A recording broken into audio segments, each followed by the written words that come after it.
kekuatan di jiwaku, ketenangan batinku ada dalam hadiratmu, ku menyembahmu.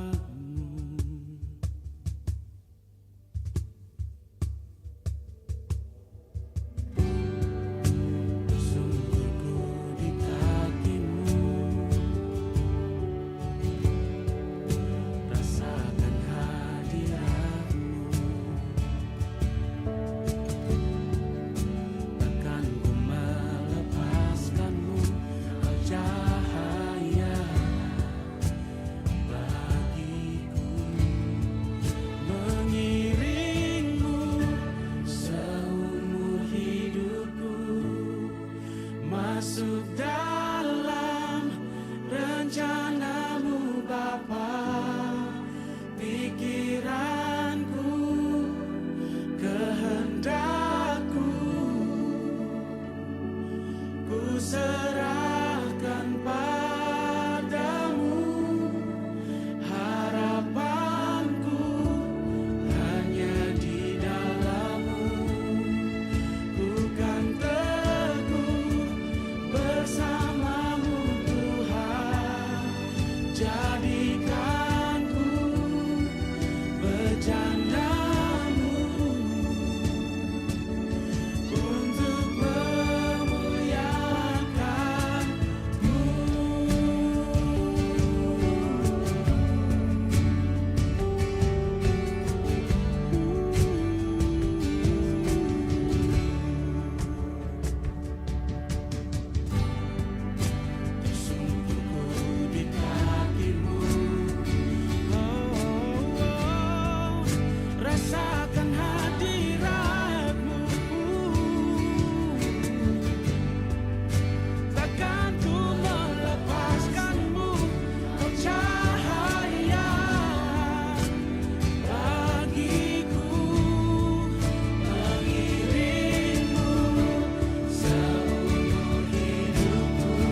Shalom, selamat hari Minggu untuk semua keluarga HCC yang luar biasa. Kita ada di minggu terakhir di bulan ini. Luar biasa, Tuhan baik untuk kita semua. Bagi semua saudara yang ada di rumah, yang sedang isoman, semangat, cepat sembuh. Hati yang gembira adalah obat.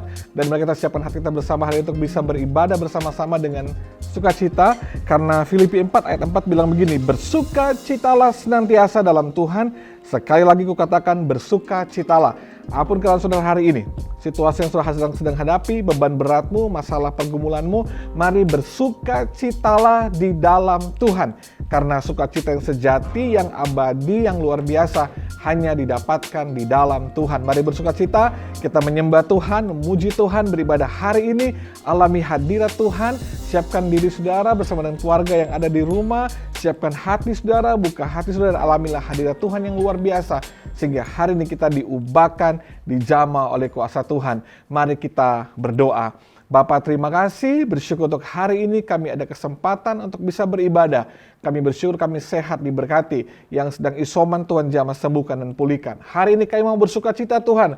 Apapun keadaan kami akan bersukacita dalam Tuhan. Karena kami tahu ada kekuatan, ada mujizat Tuhan di dalamnya.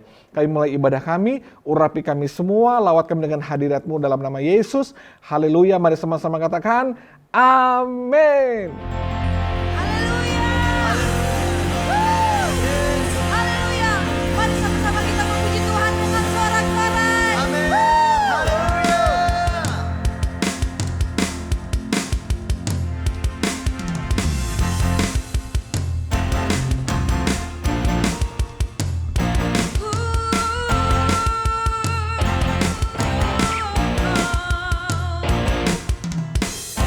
Pujilah nama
jiwa. Engkaulah Raja atas dunia yang menghancurkan kutu dan membebaskan jiwa. Kami bersorak, bertepuk tangan.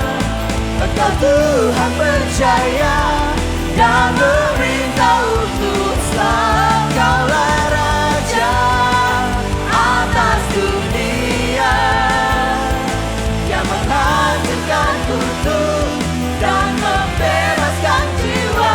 Kami bersorak, bertepuk tangan. Engkau Tuhan percaya dan memerintah untuk selamanya.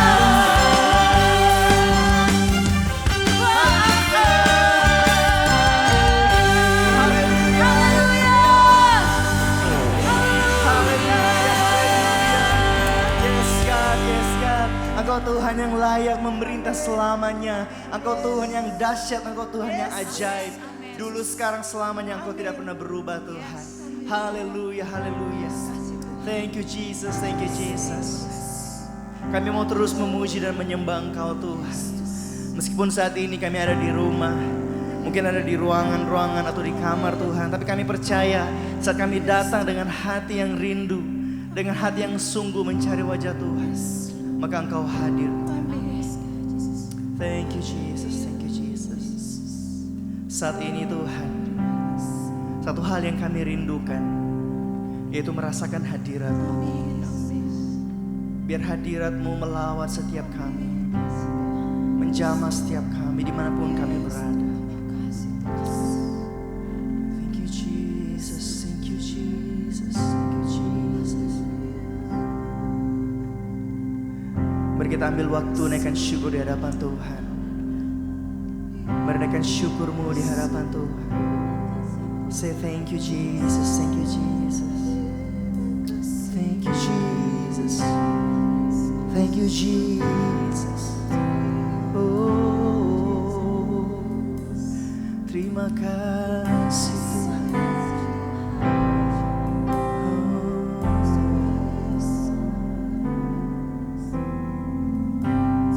Can't go back to the beginning. Can't control what tomorrow will bring,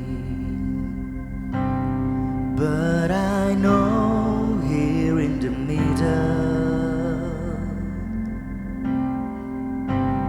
is the place where you promised to be.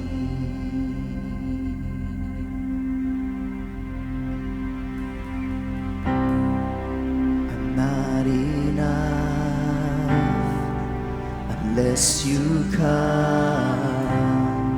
Will you meet me here again? 'Cause all I want,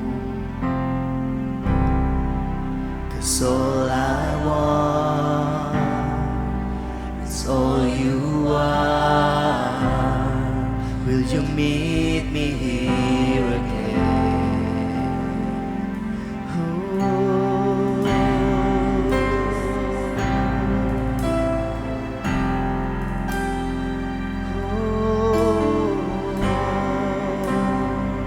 Worship you.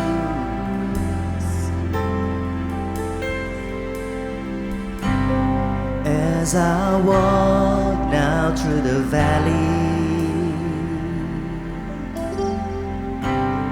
let your love rise above every fear, like the sun shaping the shadow. In my weakness, your glory appears.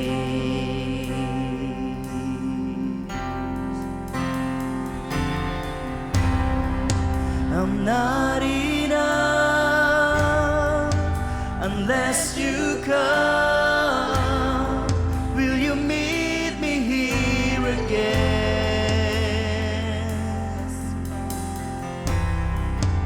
'Cause all I want is all you are. Will you meet me here again?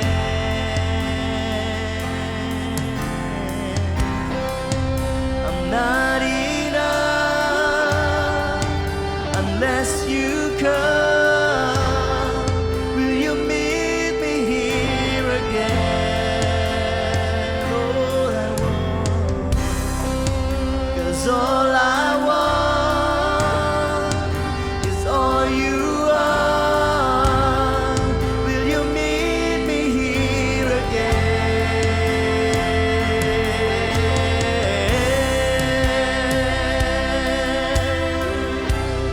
Oh, here again, your presence, Lord Jesus.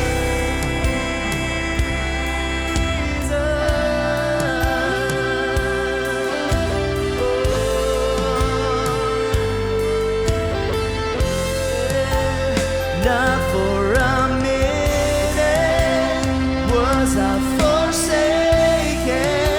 The Lord is in this place. The Lord is in this place. Oh, Holy Spirit, dry bones awaken. The Lord is in this place. The Lord is in this place. Not for a minute was I forsaken. The Lord is in this place. The Lord is in this place. Come, Holy Spirit, dry bones awaken.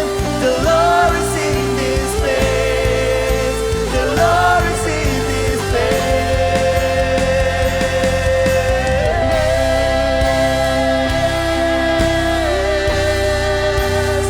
Come, Holy Spirit, oh, meet me here again.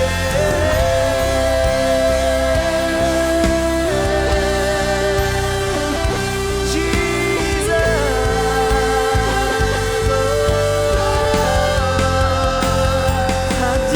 hadiratmu Tuhan, penuhi setiap kami, jamah setiap kami. We worship you,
I'm not enough unless you come. Will you meet me here again?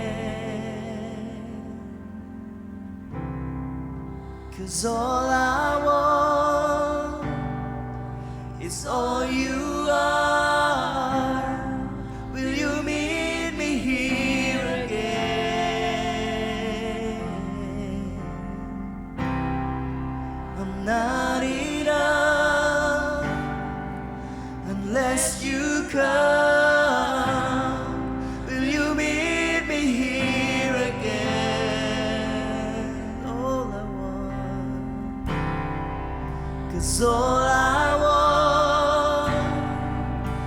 all you are. Will you meet me here again? Not for a minute was I forsaken. The Lord is in this place. The Lord is in this place. Come, Holy Spirit, dry bones awaken. The Lord is in this place. The Lord is in this place. Come on, sing. Not for a minute was I forsaken. The Lord is in this place. The Lord is in this place. Come, Holy Spirit, drive us awaken. The Lord is in this place. The Lord is in this place. Come on, sing. Oh, ku tak cukup sampai kau hadir, jamaku di sini. Oh, yang ku mau hanya Engkau, jamaku di sini. Sekali lagi katakan, ku tak cukup sampai kau hadir, jamaku di sini. Yang ku mau, yang ku mau hanya Engkau, jamaku di sini. Tak semenit pun kau tinggalkanku. Kau hadir di sini. Kau hadir di sini. Oh Roh Kudus, bangkitkan aku. Kau hadir di sini. Kau hadir di sini. Katakan, tak semenit pun kau tinggalkanku. Kau hadir di sini. Amin. Kau hadir di sini. Oh Roh Kudus, bangkitkan aku. Kau hadir di sini. Kau hadir di sini. Kau hadir. Kau hadir di sini.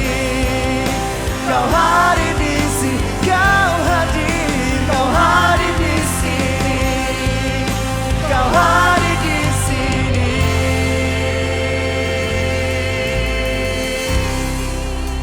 Tak cukup sampai kau hadir, jamaku di sini.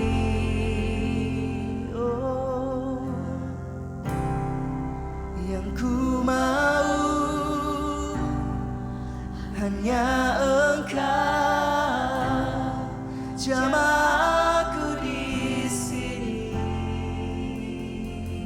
Puji Tuhan, kami bersyukur Tuhan untuk hadirat-Mu yang luar biasa. Kami dikuatkan, kami dijamah Tuhan, bahkan kami yang sakit disembuhkan Tuhan dalam nama Yesus. Kami berdoa untuk semua jemaat Tuhan, tolong setiap keluarga dalam setiap pergumulan beban hidup mereka. Aku percaya ada mujizat Tuhan bagi mereka, ada kekuatan daripada Tuhan, ada pertolongan daripada Tuhan yang tidak pernah terlambat datang menjamah hidup mereka. Terima kasih Tuhan, aku percaya semua jemaat dimanapun mereka berada, di Palu, di Luwuk Tuhan, semua dijamah, semua ditolong Tuhan, semua dilawat oleh Tuhan, alami mujizat daripada Tuhan di dalam nama Yesus. Terima kasih Tuhan, aku berdoa bagi mereka yang sedang bergumul dengan keuangan mereka, dengan pekerjaan, dengan usaha bisnis mereka. Tuhan berkati, Tuhan buka jalan, Tuhan campur tangan. Percaya ada mujizat daripada Tuhan, setiap keluarga diberkati, suami, istri, orang tua, anak diberkati. Ada kebahagiaan dan kasih sayang luar biasa bagi semua jemaat Tuhan. Terima kasih Tuhan, kami mau bersyukur untuk keluarga di HCC yang berulang tahun sepanjang minggu ini. Kami berdoa buat anak Hani Maros, berdoa buat Ibu Cynthia Veronica Galoanta, Bapak Frankie Rao, Ibu Vera Honandar, Bapak Budi Suartono, Saudara Sekina Merpati, Saudari Felni, dan Ibu Veronica Palialu.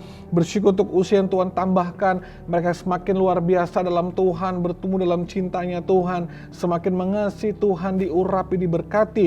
Dan usia yang baru, ada berkat Tuhan yang baru melimpah bagi hidup mereka semua. Kami juga bersyukur untuk keluarga Bapak Jimmy Lalowan Tuhan yang berulang tahun pernikahan. Kami bersyukur untuk kebahagiaan, biar ada anggur yang baru di tengah-tengah keluarga, suami istri dan orang tua anak-anak diberkati. Mereka alami kebahagiaan di tengah-tengah keluarga mereka, agar kebahagiaan mereka jadi warisan yang indah bagi keluarga mereka. Berdoa untuk semua panitia pembangunan gereja, kami percaya Tuhan, manusia bisa menutup jalan, tapi Tuhan pasti akan buka jalan. Tuhan pasti akan campur tangan, kami percaya yang terbaik daripada Tuhan akan terjadi buat gereja ini. Karena Tuhan pasti menyediakan tempat untuk kami bisa beribadah lebih baik lagi daripada hari ini. Terima kasih Tuhan untuk semua hamba-hamba-Mu, semua staf pastoral yang ada di Urapi, diberkati Tuhan. Palu dan Luwuk, Tuhan berkati. Semua kami ditolong oleh Tuhan, yang percaya ada mujizat daripada Tuhan, ada pertolongan daripada Tuhan. Terima kasih Bapa yang baik. Kami bersyukur untuk hari ini, bersyukur untuk ibadah yang luar biasa, untuk hadirat-Mu yang luar biasa. Dalam nama Yesus, kami akan memberi persembahan, tapi sebelumnya Tuhan kami ingin dengar firman, karena kami percaya kami memberi dengan benar, dengan pengertian yang benar. Kami akan memberi dengan cara yang benar yang mempermuliakan nama Tuhan. Bersyukur berdoa dalam nama Yesus. Haleluya. Amin. Puji Tuhan, puji Tuhan, puji Tuhan. Saya percaya saudara diberkati dengan Passion Worship yang luar biasa. Ada hadirat Tuhan yang luar biasa buat kita semua. Dan saya berdoa supaya kita semua bersuka cita di dalam Tuhan. Puji Tuhan. Saudara, waktu kita melakukan sesuatu dengan pengertian yang benar, kita akan melakukan dengan cara yang benar, dan kita akan mengalami hasil yang luar biasa. Karena ada banyak orang yang melakukan tanpa sebuah pengertian yang benar, dia akan melakukan asal-asalan dan hasilnya pun tidak maksimal. Sebab itu, mari kita mau baca firman Tuhan sama-sama dalam Kisah Rasul 2 ayat 43 sampai 47. Dikatakan, maka ketakutanlah mereka semua, sedang rasul-rasul itu mengadakan banyak mujizat dan tanda. Dan semua orang yang telah menjadi percaya tetap bersatu, dengan segala kepunyaan mereka adalah kepunyaan bersama, dan selalu ada dari mereka yang menjual harta miliknya, lalu membagi-bagikannya kepada semua orang sesuai dengan keperluan mereka masing-masing. Dengan bertekunan dengan sehati mereka berkumpul tiap-tiap hari dalam bait Allah. Mereka memecahkan roti di rumah mereka masing-masing secara bergilir dan makan bersama-sama dengan gembira dan dengan tulus hati sambil memuji Allah. Dan mereka disukai semua orang, dan tiap-tiap hari Tuhan menambah jumlah mereka dengan orang yang diselamatkan. Kita lihat jemaat mula-mula, saya suka dengan endingnya, menambah jumlah mereka dengan orang yang diselamatkan tiap-tiap hari. Setiap gereja pasti suka dengan yang satu ini. Ada jemaat yang ditambahkan. Sebagai gembala, saya juga senang dan bersuka cita kalau setiap minggu menyapa, halo akan jemaat baru, mereka berangkat tangan. Wah, luar biasa, senang sekali. Tapi banyak orang suka dengan hasilnya, tapi dia tidak peduli dengan prosesnya.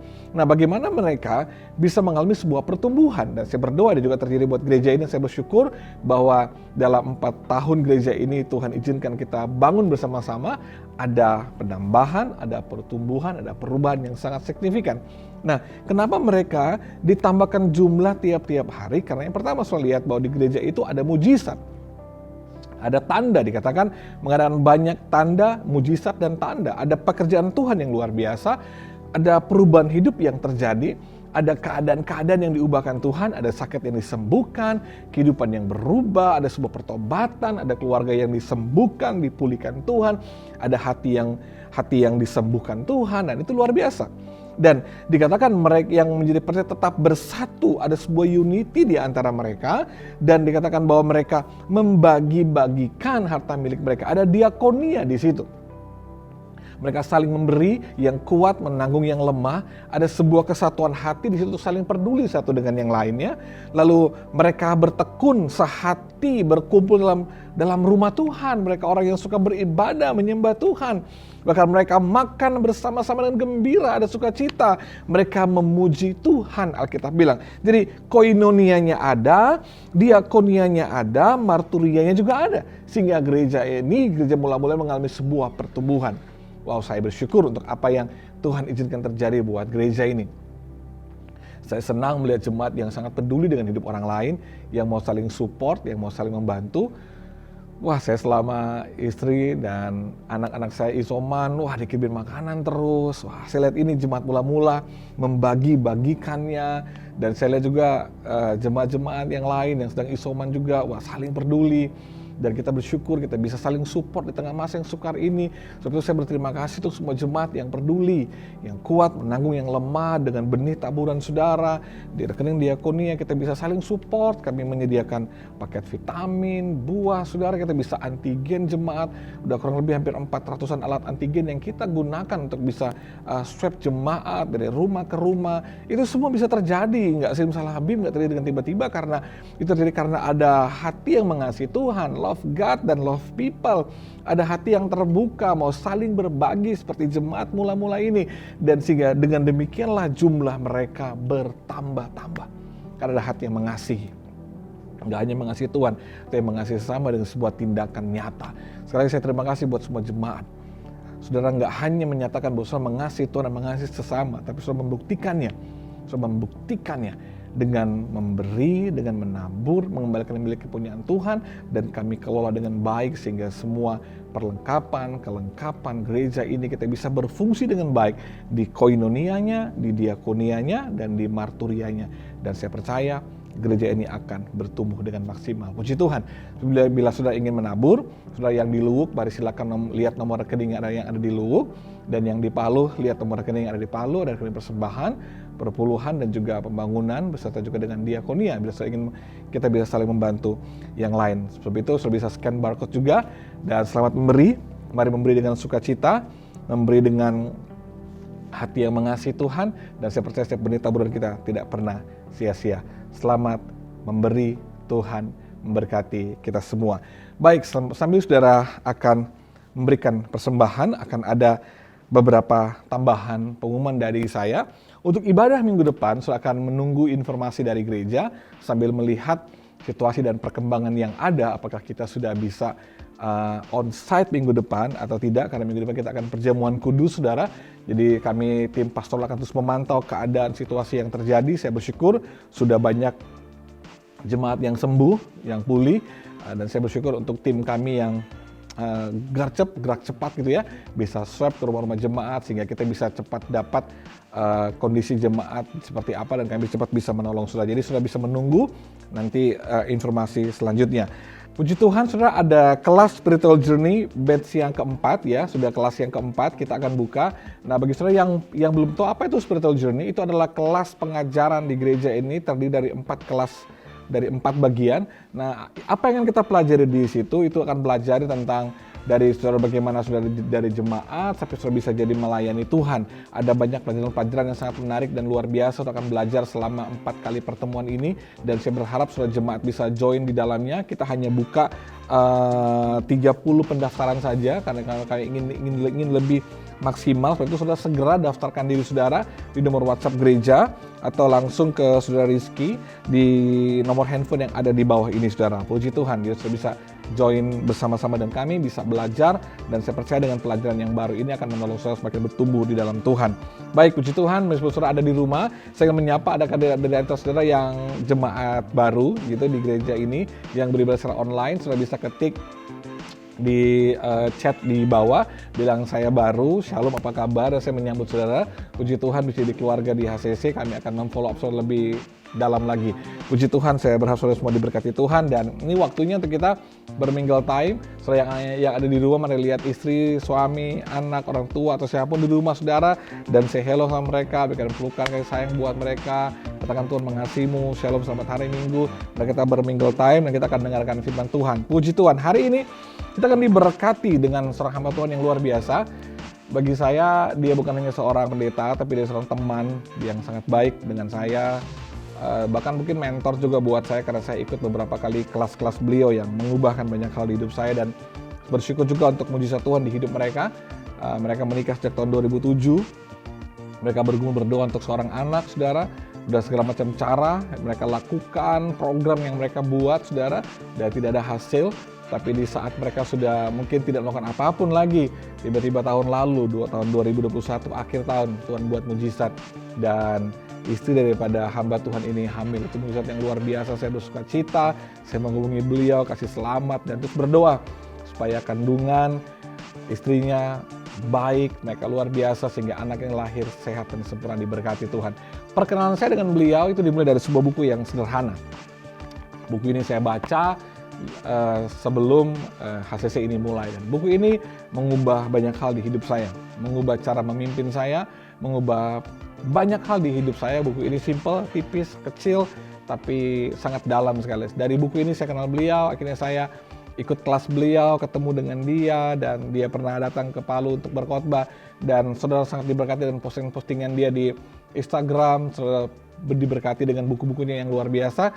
Dan sebab itu mari kita sambut bersama seorang hamba Tuhan yang luar biasa yang pasti akan memberkati kita di hari ini, Pastor Joshua Iwan Wahyudi dari Abalov Barat.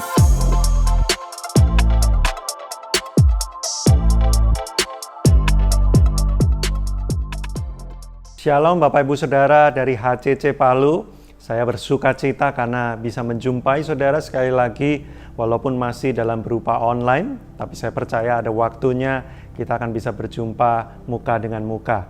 Thank you Pastor Roni untuk memberikan saya kesempatan bisa sharing di hari Minggu ini. Dan sebuah tema yang saya bahas merupakan sebuah tema yang sebenarnya saya sangat menyukai sekali berbicara tentang ini, yaitu keintiman dengan Tuhan. Tapi harus diakui bahwa konsep keintiman dengan Tuhan ini adalah sesuatu yang tidak mudah untuk dipahami, karena banyak sekali di antara kita, orang-orang yang beragama, menganggap agama dan keintiman atau hubungan dengan Tuhan itu sesuatu yang penuh dengan ketegangan. Ya, kita waktu sekolah dulu kita masih ingat, nggak tahu ya kalau Anda ya, kalau saya dulu sekolah tuh ingat banget bahwa kita sebagai umat beragama, tugas kita adalah menuruti perintah Tuhan dan menjauhi larangan Tuhan. Itu saya sampai teringat-ingat selama bertahun-tahun, sehingga tercipta sebuah konsep hubungan antara saya dan Tuhan itu sesuatu yang menegangkan. Karena berbicara tentang perintah dan larangan, berarti kalau saya nggak mengikuti perintah dan tidak menjauhi larangannya alias melanggar larangannya, itu sesuatu yang mengerikan. Jadi ketegangan itulah yang tergambar antara saya dengan Tuhan. Hubungan dengan Tuhan itu bukan sesuatu yang intim, bukan seperti dengan teman, bukan seperti dengan keluarga, bukan seperti dengan kekasih, tapi seperti tuan dan majikan, seperti bos dan karyawan, ya, sesuatu yang penuh dengan kekakuan, formal dan menegangkan gitu ya. Makanya ketika semakin saya mempelajari Alkitab dan saya menemukan kekristenan itu begitu unik, karena memposisikan Tuhan itu seperti Bapa. Wah ya, hubungannya itu seperti keluarga. Lalu dikatakan ya Tuhan menyebut kita itu sahabat. Widih, kok bisa tiba-tiba jadi sahabat? Bahkan pada puncaknya dikatakan bahwa kita ini adalah kekasih atau mempelai Kristus.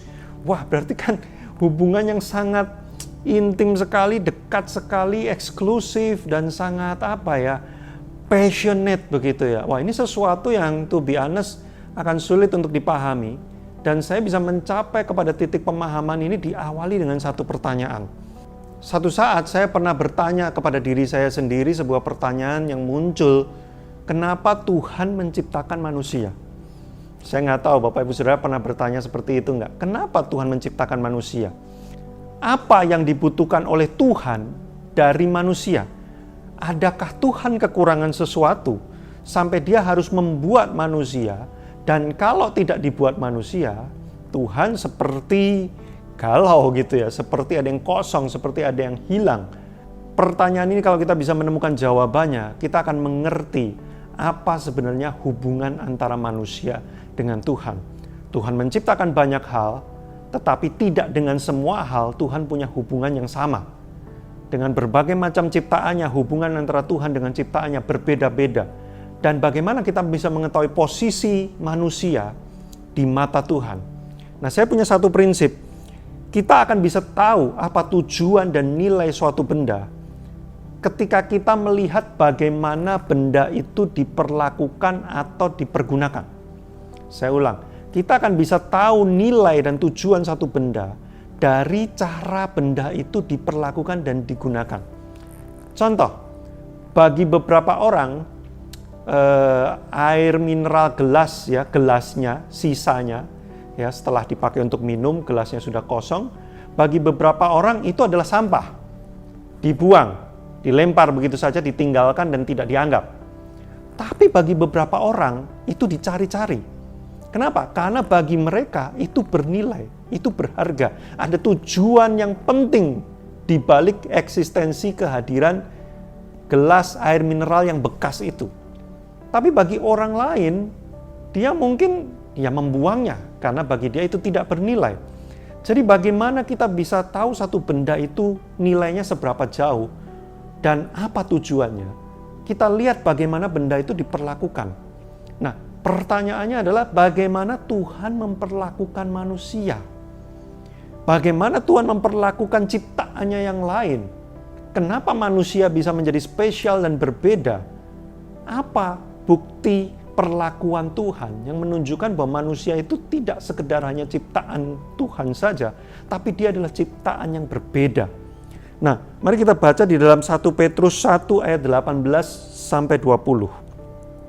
Sebab kamu tahu bahwa kamu telah ditebus dari cara hidupmu yang sia-sia yang kamu warisi dari nenek moyangmu itu, bukan dengan barang yang fana, bukan pula dengan perak atau emas, padahal perak dan emas adalah nilai yang tertinggi dari sebuah harta. Ya, emas pada zaman itu sangat bernilai sekali. Melainkan dengan darah yang mahal, dan bukan cuma darah sembarangan, tetapi yaitu darah Kristus yang sama seperti darah anak domba yang tak bernoda dan tak bercacat.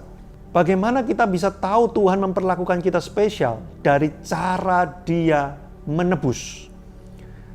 Ada dua hal yang penting di sini. Yang pertama adalah Tuhan menebus kita dengan entity, dengan sesuatu yang nilainya paling mahal, yaitu darah anak Allah. Lebih mahal dari emas dan perak. Kita tidak akan menebus sesuatu dengan harga yang mahal kalau kita tidak menganggap benda itu sangat penting, sangat bernilai, memiliki tujuan yang khusus bagi kita. Betul, Bapak Ibu Saudara? Kenapa Anda bersedia membeli satu barang dengan nilai yang lebih mahal dari barang yang lain? Karena Anda merasa dan meyakini bahwa barang yang lebih mahal ini memang lebih bernilai, memang lebih penting, memang tujuannya lebih dahsyat daripada benda yang lain. Makanya saya bersedia membeli mahal. Nah, kenapa Tuhan mengeluarkan harta termahalnya untuk ditukar dengan manusia? Karena bagi Dia manusia sangat penting dan berarti. Lalu yang kedua juga kata menebus itu memberikan kita satu clue bahwa rupanya tadinya kita itu milik Tuhan. Tapi kemudian untuk sekian waktu kita diambil alih oleh dunia, oleh dosa, oleh iblis. Maka Tuhan tidak membiarkan itu. Dan Dia berniat untuk menebus dan menebusnya dengan harga yang sangat mahal. Artinya apa? Begitu pentingnya manusia sampai Tuhan tidak mau tidak memiliki manusia. Ingat, malaikat juga jatuh dalam dosa. Tapi Tuhan tidak mengirim anak domba Allah untuk menebus malaikat.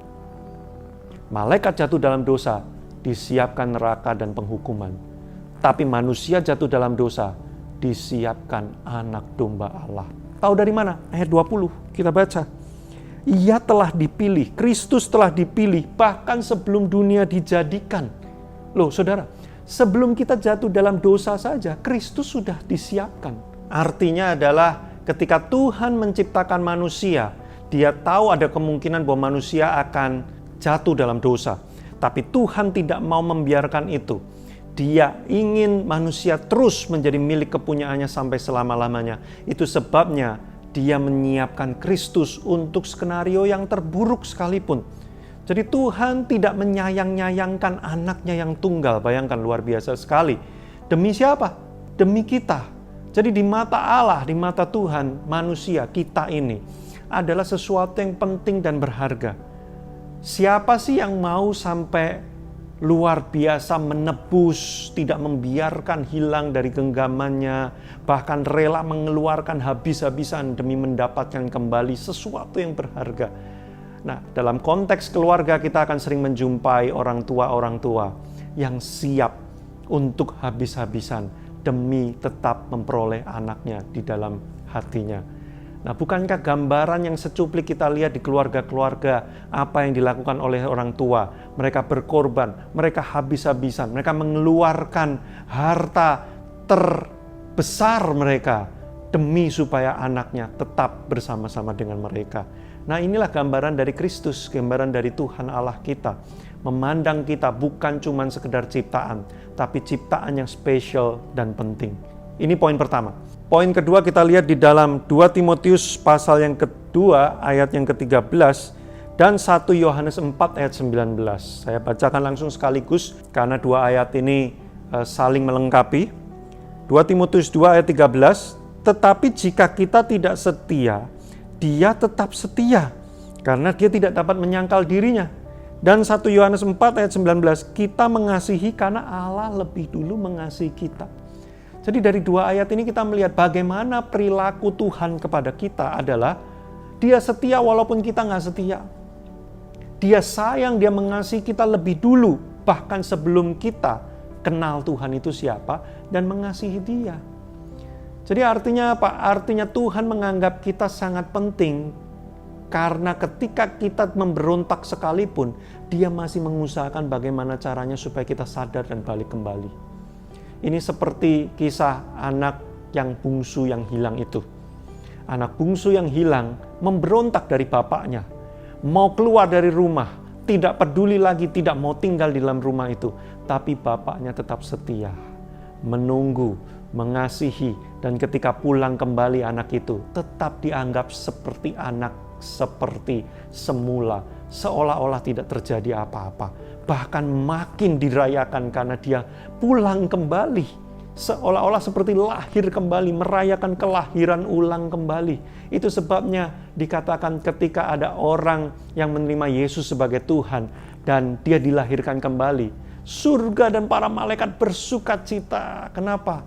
Karena yang hilang didapatkan kembali. Segitu, gimana ya, surga Tuhan itu segitu pentingnya seperti itu menilai kita, saudara.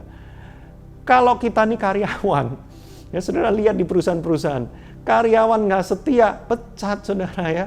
Karyawan memberontak, karyawan nyolong, karyawan menghasut, melawan, tidak setia, buang, ganti dengan karyawan yang lain. Karyawan nggak perform, karyawan nggak bisa mencapai standar tertentu, gagal dalam pencapaian-pencapaian, buang, ganti karyawan yang lebih hebat. Tapi kita di mata Tuhan itu bukan karyawan.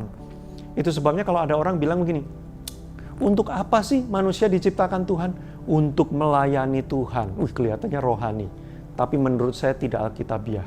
Kenapa? Karena kita tidak diciptakan untuk menjadi pelayan. Kita diciptakan untuk menjadi apa? Sahabat, untuk menjadi kekasih, untuk menjadi anak. Hubungannya tuh sangat dekat sekali. Ya. Lah terus kalau gitu ngapain Pak? Kalau gitu nggak usah pelayanan lagi. Beda. Kita itu melayani karena kita sayang sama Tuhan. Sama seperti kita sayang sama orang tua kita layani orang tua kita. Tapi kan kita bukan pembantunya orang tua kita anaknya. Dan kita nggak usah disuruh, kita nggak digaji, kita nggak diperintah-perintah, kita nggak terpaksa. Dengan kerelaan hati karena kita sayang sama orang tua kita layani orang tua kita. Sama seperti, saya mau pamer nih ya mujizat Tuhan. Istri saya lagi hamil.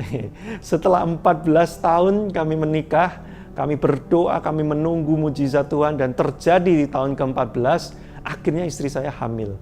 Saudara, di tengah proses kehamilan ini menunggu kelahiran, istri saya kadang pegel, badannya sakit, nggak bisa makan ya. Kadang-kadang pusing, tiba-tiba mual. Wah, hampir tiap hari itu ada yang aneh-aneh. Saudara, saya kadang pijetin dia, saya ambilin makan, saya taruh di kasur karena kadang-kadang dia harus bed rest. Saya naik turun lantai 2, lantai 1. Saudara, saya melayani dia. Bukan karena saya pembantunya, bukan karena saya karyawannya, saya nggak digaji, saya nggak diperintah, saya nggak terpaksa. Kenapa? Karena saya sayang. Karena sebuah hubungan yang intim. pelayanan di gereja harusnya dilakukan karena kita lahir dari keintiman kita dengan Tuhan. Bukan karena terpaksa, ini tuh, takut masuk neraka, kita pelayanan yang banyak, nabung jasa buat Tuhan, supaya kita nggak masuk neraka.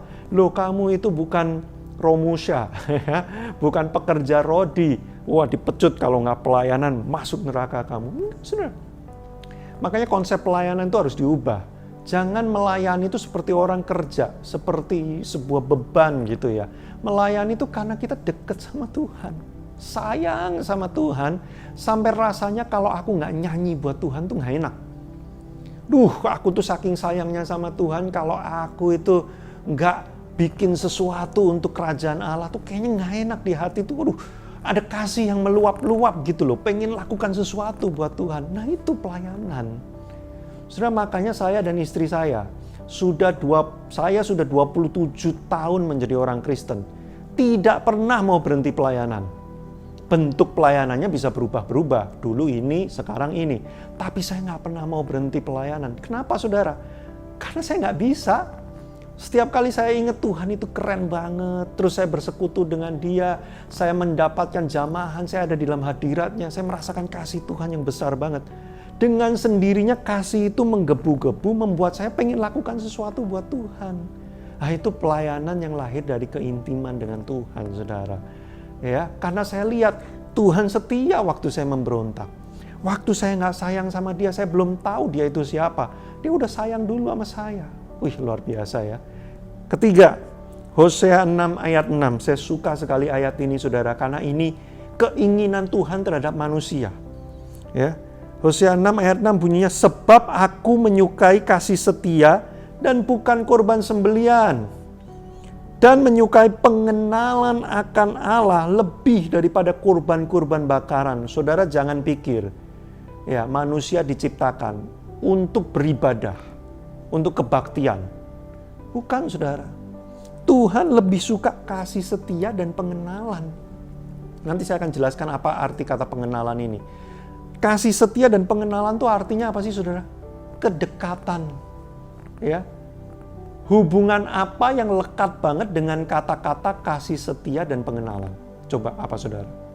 Keluarga, pernikahan. Hubungan yang sangat intim, eksklusif, dekat.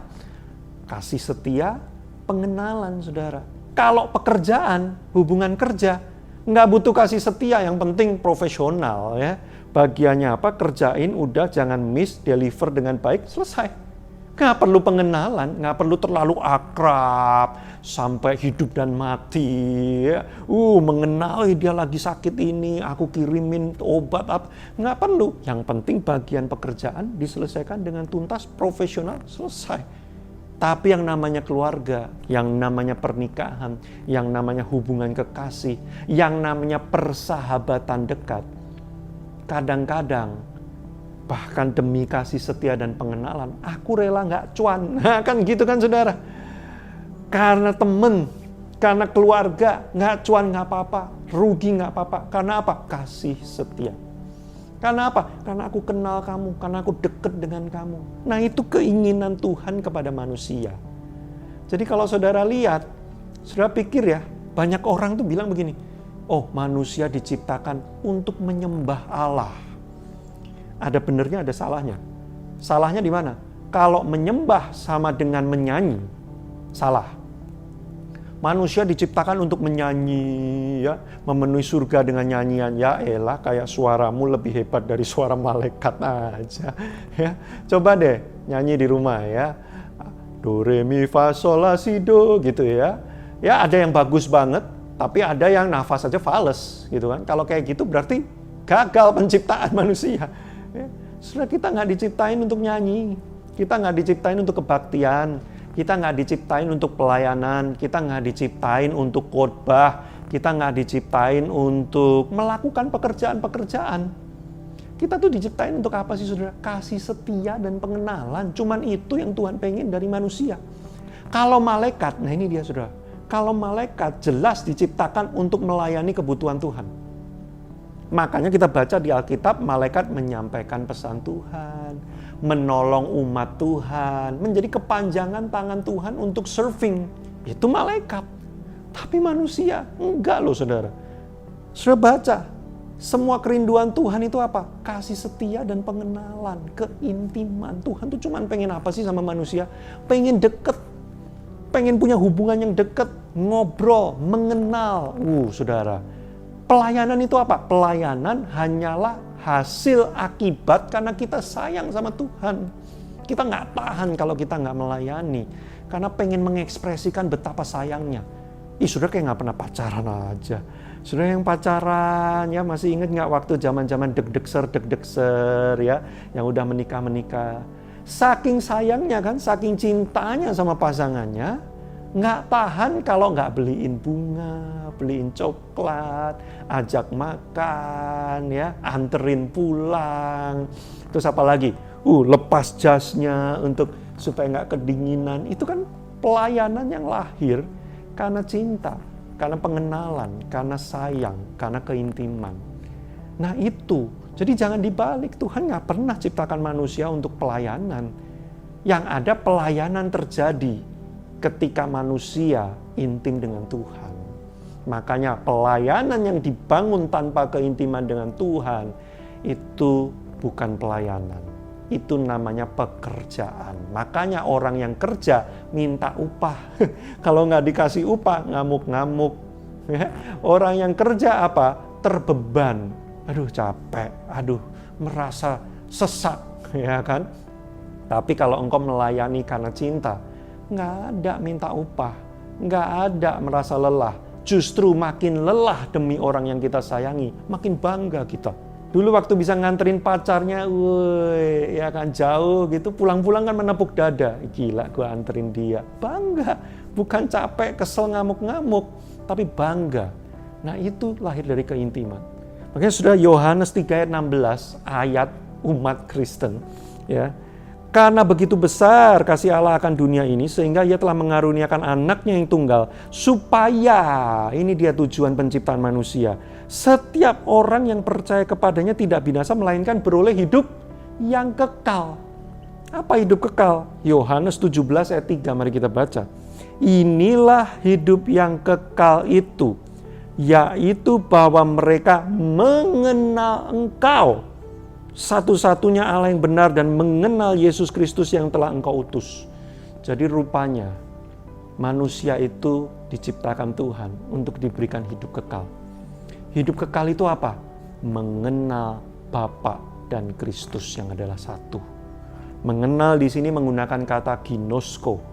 Kalau saudara pelajari, ginosko adalah salah satu terms yang sering dipakai oleh komunitas Yahudi pada zaman itu untuk menggambarkan begini.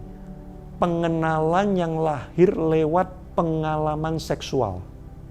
Itu salah satu penggunaan kata ginosko. Artinya apa? Lewat sebuah pengalaman keintiman, aku jadi makin kenal dia. Aku mendapatkan experience bersama dengan dia. Oh ternyata dia itu orangnya seperti ini, ternyata hatinya seperti ini. Lewat sebuah experience yang intim, itu ginosko. Jadi saudara, tujuan kekristenan itu bukan surga. Kemarin di Instagram, saya punya Instagram @serupakristus.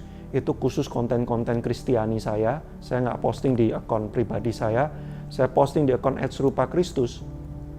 Ada orang yang bilang begini, ya mengejar surga, ya tujuan kita adalah mengejar surga. Langsung saya reply dengan komen, salah, bukan mengejar surga, tapi mengejar Kristus. Karena di mana ada Kristus, di situ akan menjadi surga.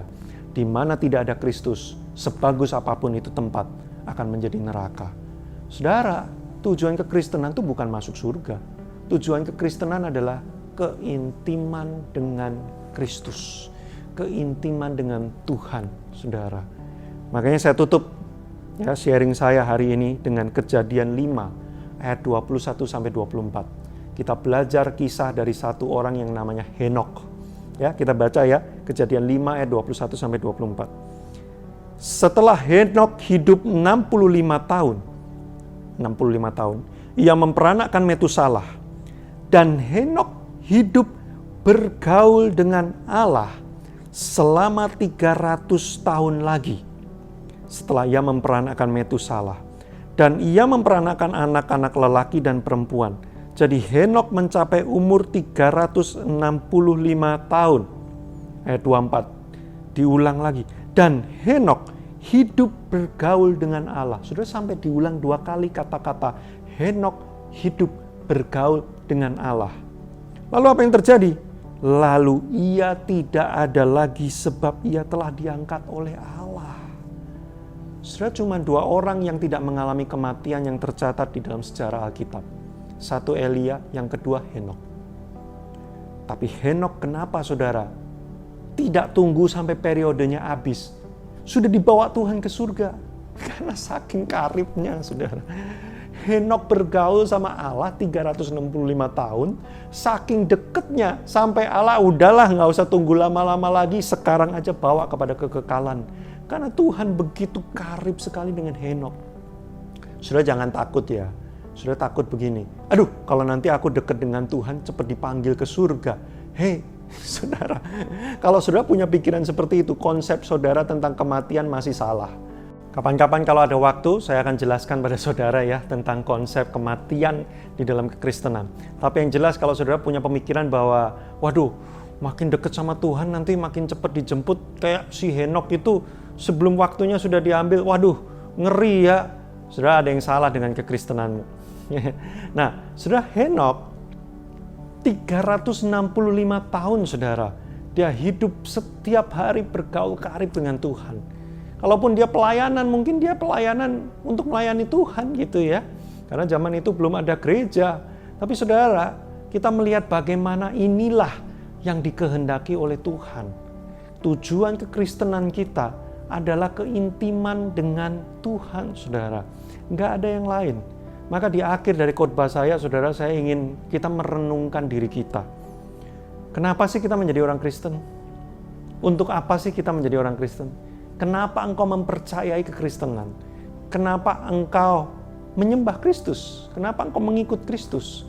Saudara, ada orang-orang yang mengikut Kristus karena dia pengen diberkati. Dia pengen berkat finansial, dia pengen berkat kesembuhan, dia pengen mengalami mujizat. Ada orang mengikut Kristus karena pengen masuk surga, supaya nggak masuk neraka aja. Tapi saudaraku, kekristenan itu adalah hubungan. Saya mengikut Kristus. Saya ingat betul saudara, saya di jamaah Tuhan itu kelas 1 SMP. Tadinya saya orang yang tidak pengen sama sekali pergi ke gereja. Saya udah diajak oleh kakak saya nggak mau banget. Bahkan saya di sekolah saya ada persekutuan doa, saya terpaksa banget, saya melarikan diri, ketahuan, ditangkap, lalu dibawa ke persekutuan doa, itu dipaksa suruh ikut. Tapi di situ saya dijamah Tuhan, saudara, saya bertobat. Dan yang membuat saya mau mengikut Kristus adalah karena perjumpaan saya dengan Dia. Begitu pribadi, menyentuh hati saya, membuat saya kemudian bilang, mulai hari ini dan seterusnya, saya mau ikut kamu Tuhan. Apapun yang dibutuhkan untuk aku mengikut Tuhan, aku akan berikan. Itu kata-kata saya waktu saya menerima Yesus sebagai Tuhan. Mirip seperti waktu saya ketemu dengan istri saya yang waktu itu masih belum jadi istri ya. Wow, hati tersentuh, terus kemudian karena hubungan yang terbangun, begitu dekat, lalu kemudian berkata, aku mau komit untuk hidup bareng dengan kamu seumur hidup. Nah seperti itu. Karena hubungan, bukan karena kalau menikah dengan kamu aku dapat warisan orang tuamu. Enggak ada. Karena kamu pintar cari duit, makanya aku mau menikah dengan kamu. Enggak, saudara. Karena sebuah keterikatan hati, keterkaitan hati yang begitu dalam, lalu muncul komitmen untuk mengikut, berjalan bersama-sama. Bersama dengan istri saya waktu itu. Nah dengan Kristus lebih dalam daripada itu. Bukan karena berkat, bukan karena pertolongannya, bukan karena apapun yang Dia bisa berikan kepada saya. Tapi karena saya terpikat dengan hatinya. Dan saya begitu terjamah, tersentuh oleh kasih-Nya yang begitu besar. Membuat saya tidak bisa melihat ada hal yang lain yang lebih mempesona daripada Kristus bagi saya. Maka kalau saya hari ini pelayanan, saya melakukan berbagai macam rupa. Saudara, saya sering kecewa di tengah pelayanan. Saya udah bergereja itu 27, 28 tahun, saudara. Terlalu banyak alasan untuk saya bisa berhenti dari kekristenan. Tapi kenapa saya tidak pernah bisa berhenti? Karena Tuhan terlalu mempesona buat saya. Maka kepahitan, kekecewaan yang bertubi-tubi yang saya lewati sepanjang kehidupan kekristenan saya tidak menghentikan saya untuk saya meninggalkan Tuhan dan membiarkan hidup saya jauh dari Dia. Karena kecintaan saya kepada Dia. Kenapa saya bisa seperti itu, saudara? Keintiman. Karena hubungan dengan Tuhan tidak tergantikan oleh apapun. Saudara, apakah engkau mengasihi Kristus seperti itu? Apakah engkau seperti Musa yang walaupun tidak masuk tanah perjanjian, tidak masalah, yang penting bersama dengan Tuhan? Apakah engkau seperti Daud, tidak bisa membangun bait Allah buat Tuhan? Nggak masalah, yang penting tetap bersama dengan Tuhan. Apakah engkau seperti Daniel, dimakan singa sekalipun? Nggak masalah, asalkan aku bersama dengan Tuhan. Apakah engkau seperti Sadrak, Mesak, dan Abednego, mau dibakar di perapian, Tuhan tidak tolong? Tidak masalah. Yang penting saya tetap bersama dengan Tuhan. Itulah kekristenan. Mengejar Kristus. Maka saya tutup dengan pernyataan dari Paulus. Sudah masih ingat? Paulus pernah menulis di Filipi, dia bilang begini, aku melupakan apa yang ada di belakangku. Semua yang ada di masa lalu, aku sudah anggap itu sampah. Demi pengenalanku akan Kristus. Demi hubungan yang intim dengan Kristus. Saudara, apakah engkau masih mengejar Kristus seperti itu? Kapan terakhir kali saudara ikut kebaktian, atau saudara saat teduh, atau saudara berdoa? Kapan terakhir kali engkau berkata kepada Tuhan begini, Tuhan, aku nggak ingin yang lain, cuman Engkau. Selain Engkau tiada yang lain. Kapan kau terakhir kali dalam doamu tidak meminta apapun, nggak minta berkat, nggak minta apa-apa, engkau cuman minta gini, hari ini aku bisa berjumpa dengan Engkau saja Kristus. There is enough. Saudara, bagi Paulus, Kristus segala-galanya. Kristus cukup. Dia boleh kehilangan apapun di dunia ini, asal dia mendapatkan Kristus. Seperti itulah seharusnya kekristenan kita. Mengejar keintiman dengan Kristus. Mari kita berdoa. Tuhan Yesus, hari ini kami belajar bahwa apa yang Tuhan inginkan bagi hidup kami, tujuan kehidupan kami ini, sejak awal Engkau menciptakan kami, adalah untuk bersekutu dengan-Mu, menjadi dekat dengan Engkau, bermesraan dengan Tuhan, punya hubungan yang dekat dengan Tuhan. Ampuni kami kalau kadang-kadang kami lebih mengejar berkat yang Kau bisa berikan. Ampuni kami kadang-kadang kami lebih mementingkan pelayanan daripada Tuhan yang kami layani itu sendiri. Kadang-kadang begitu sibuknya kami melayani sampai kami lupa tidak punya waktu bersekutu dengan Tuhan. Ampuni kami kalau kadang-kadang kami meninggalkan Tuhan untuk hal-hal dunia. Kami lebih mencintai hobi kami lebih mencintai pekerjaan, kami lebih mencintai mencari uang daripada mencari hubungan dengan Tuhan. Tapi hari ini kami mau membangun kekristenan kami dengan sungguh-sungguh mengejar Kristus, mendapatkan Kristus, bukan mendapatkan berkat Kristus, bukan mendapatkan pertolongan Kristus, tapi mendapatkan pribadi Kristusnya itu, hubungan dengan pribadinya itu. Terima kasih Tuhan, biarlah apa yang sudah kami terima hari ini dimateraikan oleh kuasa Roh Kudus, menjadi kekuatan bagi kami dan bertumbuh, firman bertumbuh sampai 100 kali lipat dalam hidup kami, sehingga roh kami semakin haus untuk intim dengan Bapa di surga. Dalam nama Yesus Kristus, kami berdoa mengucap syukur. Amin. Puji Tuhan, saya percaya selalu diberkati dengan firman Tuhan yang luar biasa, karena setiap kali hamba Tuhan ini berbicara pasti akan ada hal yang baru yang kita pelajari. Dan sekali lagi saya mewakili Gereja HCC Paul dan Luwuk berterima kasih sekali buat Pastor Joshua Iwan beserta dengan istri, dengan luar biasa udah menjadi berkat banyak di gereja ini untuk kami para pemimpin. Saya bersyukur bisa menjalin persahabatan yang luar biasa. Kami keluarga HCC berdoa buat Pastor Joshua semakin dipakai Tuhan jadi berkat bagi kota ini, bagi bangsa ini, bahkan bagi bangsa-bangsa, bagi banyak orang, sehingga lewat kehidupan Pak Yosua banyak jiwa dipulihkan, disembuhkan, dan diberkati dengan luar biasa. Terima kasih Pak Yosua, semakin Tuhan pakai dengan luar biasa. Dan puji Tuhan, kita akan menutup ibadah kita hari ini. Saya mengajak kita semua jemaat, mari buka kedua tangan di hadirat Tuhan dan mari terima berkat daripada Tuhan. Bapak bersyukur buat hari ini, Bersyukur buat kebaikan dan kemurahan Tuhan yang luar biasa. Bersyukur untuk sepanjang bulan Februari. Tuhan tolong kami, Tuhan berkati kami, Tuhan jamah kami. Dan kami bersyukur untuk semua mujizat daripada Tuhan. Bersyukur buat hari ini, bersyukur untuk keluarga, bersyukur untuk kesehatan, bersyukur untuk semua kebaikan Tuhan. Terima kasih untuk Pak Yosua sudah jadi berkat untuk kami hari ini. Berkati hamba-Mu, berkati keluarganya, berkati anak dalam kandungan istrinya. Terima kasih buat mujizat Tuhan di hidupnya. Diberkati, dipakai Tuhan yang luar biasa, di terangnya Tuhan, jadi berkat Tuhan, nama Tuhan dipermuliakan. Terima kasih untuk kami angkat kedua tangan kami di hadirat-Mu. Dan jemaat diberkati Tuhan setiap tangan yang diangkat saat ini. Tangan-Mu tangan berkatnya Tuhan dalam segala hal yang dikerjakan oleh tangan-Mu Tuhan buat berhasil, sukses, diberkati. Engkau tidak hanya diberkati tapi hidup menjadi berkat agar lewat hidup nama Tuhan dipermuliakan. Jemaat Tuhan, nikmatilah kebaikan, kemurahan berkat Tuhan menimpa bagi hidupmu mulai saat ini, besok sampai selama-lamanya dalam berkat Bapa, Putra dan Roh Kudus dalam nama Tuhan Yesus Kristus. Amin. Kiranya Engkau memberkati aku berlimpah-limpah dan memperluas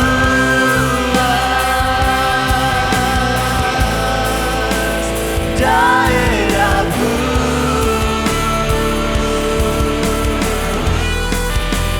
Dan kiranya tangan-Mu menyertai aku dan melindungi aku daripada malapetaka,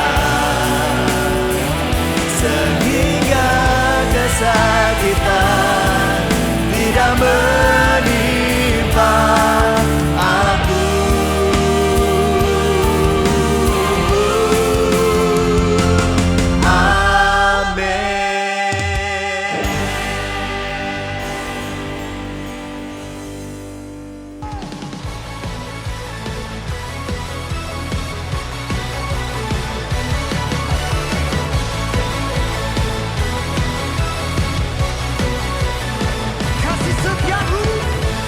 Kasih setiamu nyata bagiku, hikmat kebajikan tersedia bagiku. Alasanku limpahkan segalanya, dan anugerahnya sangat besar bagiku. Semuanya aku diberkati, aku dilimpahi, karena alasanku menyediakan. Aku diberkati, aku dilimpahi, atas sempurna anugerah Tuhan bagiku. Anugerah-Mu Tuhan Yesus, semuanya katakan. Kasih setiamu nyata bagiku, hikmat kebajikan tersedia bagiku. Sebab alasanku